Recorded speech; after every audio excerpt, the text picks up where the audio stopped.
Greetings, everyone. Pete Pardo here from Sea of Tranquility. Another episode here dedicated to a fallen musician that many of us admire greatly, including myself. We lost Gary Malcolm Wright yesterday at the age of 80, April 26, 1943. He was born. He leaves us on August the 4th. I had to think about that for a second. At the age of 80, passed away due to Lewy body dementia, and one of the many different forms of dementia that is out there. He's been suffering with that for a while. Born in Cresskill, New Jersey, right?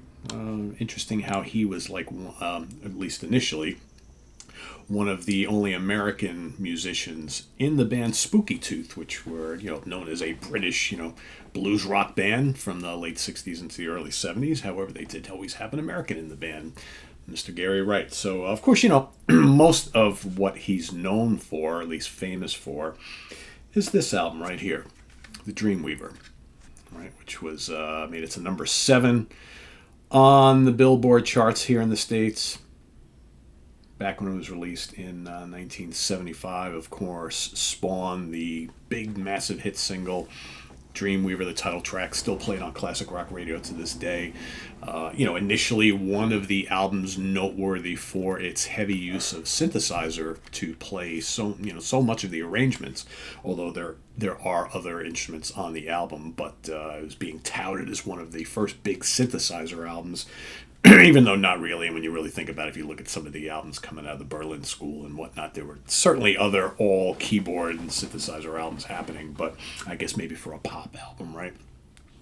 Of course, Love Is Alive was the other hit single on here, and the title track.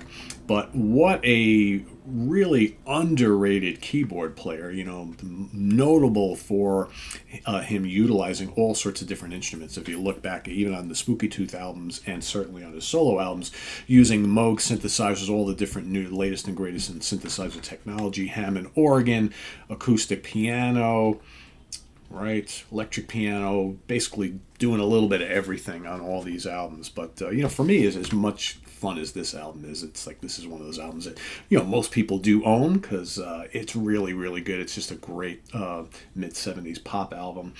For me, it's what he did with Spooky Tooth that I think really is what I'm mostly interested in when it comes to Gary Wright. Again, a very cool ensemble. Him and Mike Harrison kind of led this band, but then of course Mick Jones featured in the band in the latter half of the career. Luther Grosvenor, otherwise known as Ariel Bender, also in the band. Greg Ridley, right? So you've got some interesting folks in that have kind of made their way in and out of Spooky Tooth, of which Gary was a driving factor because not only with vocals but also songwriting. He wrote a lot of the songs, and you've got the very, very first album. Okay, very kind of psychedelic in nature, and then of course things start to take a turn for more heavier blues rock territory with Spooky 2. You got songs on here like Waiting for the Wind, Evil Woman, Better by You, Better Than Me. Of course, most people know that from Judas Priest covered it a number of years later. You got the strange kind of album they did with Pierre Henry, this weird kind of like electronic, almost soundtracky album called Ceremony. Gary and Pierre both kind of teaming up together to write that.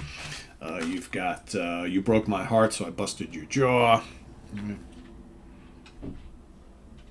Another really cool album. And again, none of these albums were really big. The band Spooky Tooth was not a big album. You got Witness. The band did break up a couple times. They also released an album. This is without Gary Wright. This is the Last Puff. So here you had Mike Harrison basically putting together another version of Spooky Tooth, which was kind of short-lived.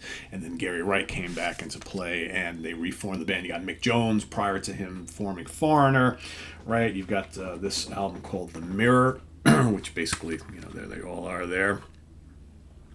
But, throughout the Spooky Tooth stuff, fairly guitar-oriented band, but with really good, Hammond organ. and other keyboards, lots of synths and mellotron and things like that, to just give you a little hint at what they were playing at the time. So here you have Gary Wright, piano, clavinet, organ, Moog synthesizer, and then with Mr. Harrison as well, contributing keyboards too on the albums that he was on. So yeah, I mean, for me, it's like if you're going to go and investigate the Spooky Tooth catalog, I would highly recommend. I mean, the first two are really, really good.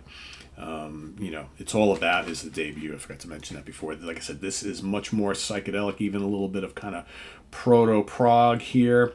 And then Spooky 2 is quite great. And I really like that album a lot. And just see if I can get you any more information about... Gary's mostly playing organ on the early stuff.